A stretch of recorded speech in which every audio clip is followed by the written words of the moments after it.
Good morning, friends. Welcome to episode 79 of the Make Saints podcast.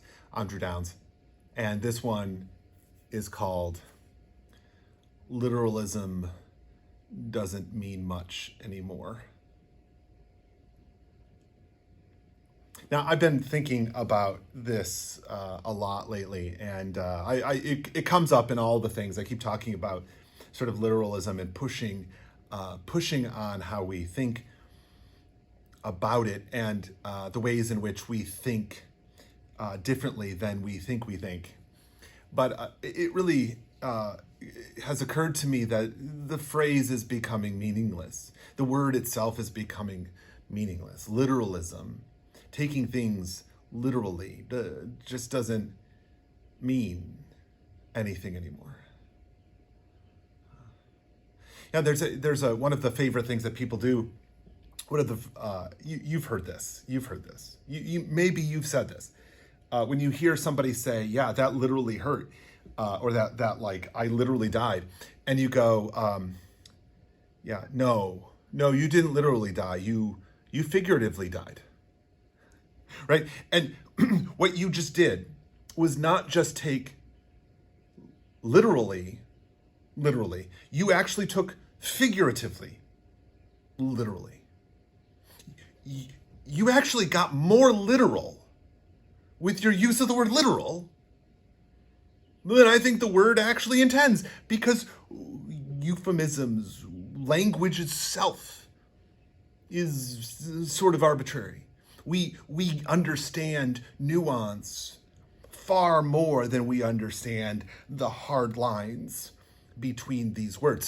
So when someone says, "I literally died," and you're like, you know that you understand that's emphasis, first of all. Like, you understood what they meant. And you were like, well, that was actually not a very good use of the word.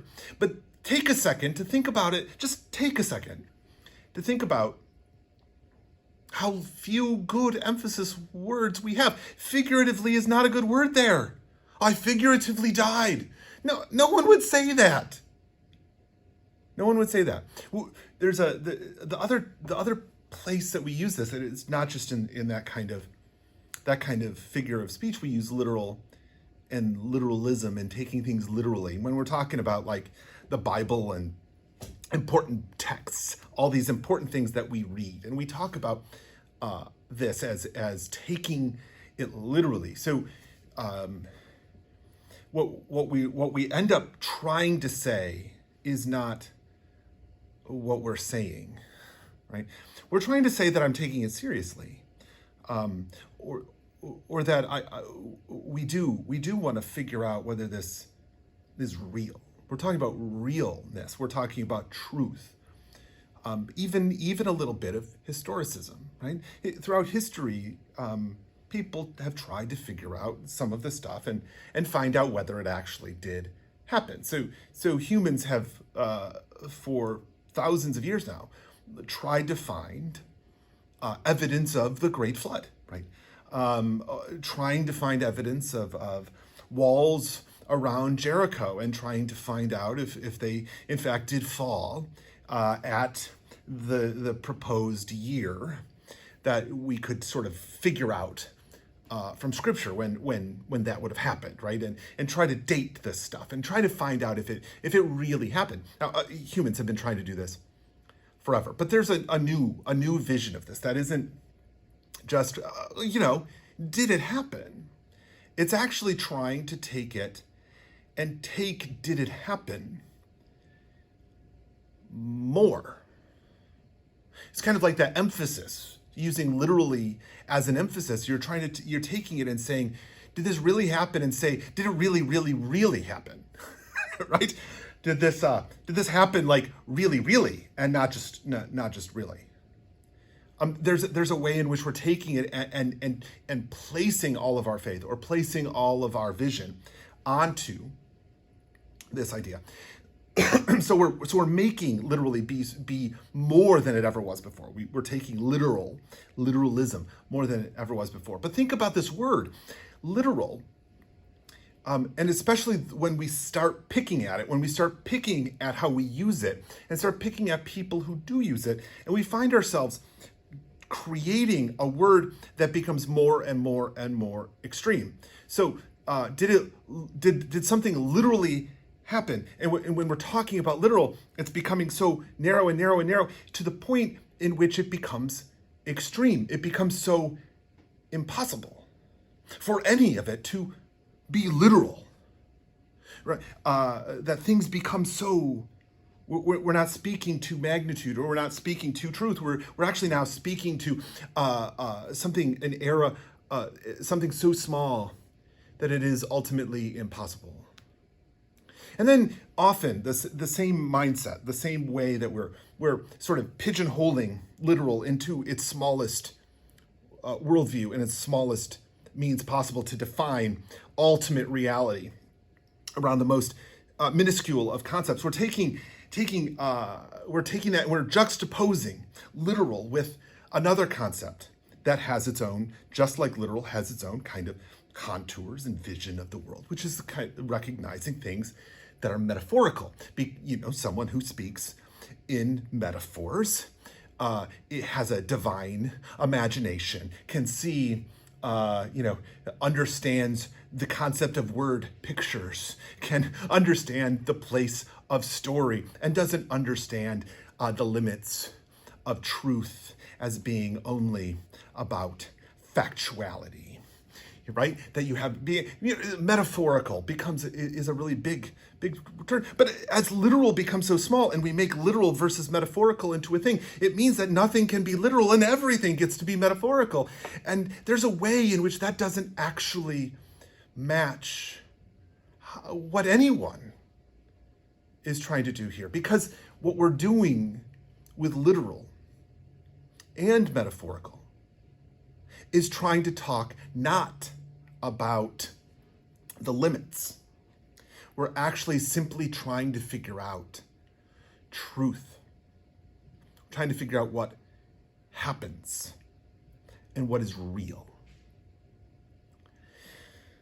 And when someone is, just like someone is saying, like I literally died, they're actually trying to tell you something about themselves. They're actually telling you about a truth. And what are you doing? You're ignoring them and telling them that they're stupid, that they don't know how to use words, right?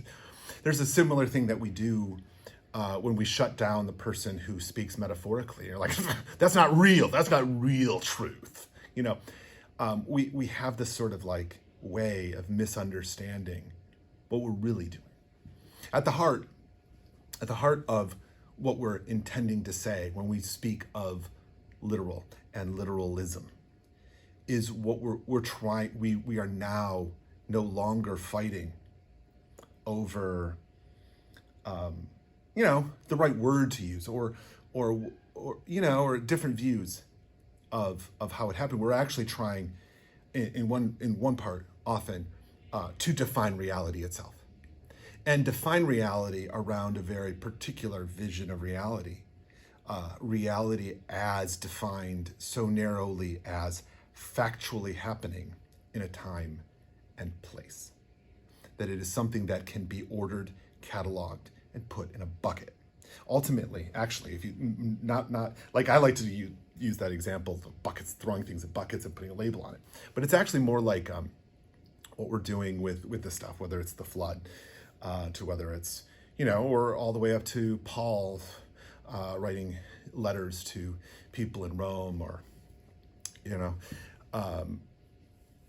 Corinth, is what we're doing is we're taking a thing and we're putting it in a file folder, in a manila envelope, and we're putting a label on it, and then we're putting it away. We're putting it in a filing cabinet, right? That's very physically. We're like very physical with our imagery here, because we really are trying to send it away. Make something totally objective, totally outside of ourselves, and totally something for someone else, not even for me to care about. I just have to make sure it gets into the right file folder in the right spot in the filing cabinet. Now, if we need to update this to a less 20th century image, right, we have to save it on the hard drive, and then so that in such a way that we can let Google or Alexa or whatever, Siri, and we can just say, Siri, hey Siri, how about you find that for me? So we no longer have to remember, we no longer have to know, and we no longer really have to care, because we get to outsource it all. It gets to be absolute, it gets to be perfect, it gets to be someone else's deal. Somebody disagrees with what we see have saved on our hard drive that we recall by having a computer an AI system figure it out for us. And we go, oh no, you're wrong. That's not the right word. You're saying it wrong. You have it wrong. You are wrong. In fact, you're stupid. That doesn't have to be real. That doesn't have to be the way it is. We don't have to be literalists. We don't have to be the antagonists of literalists who use the same kind of literalist thinking to denounce and degrade and to minimize and distract from what is actually happening, which is that we're trying to figure out truth together. We're trying to see the world and all that it offers, and understand that there's a lot more there. There's a lot more there than we can ever imagine. Far more than we can comprehend, and certainly far more than we can categorize.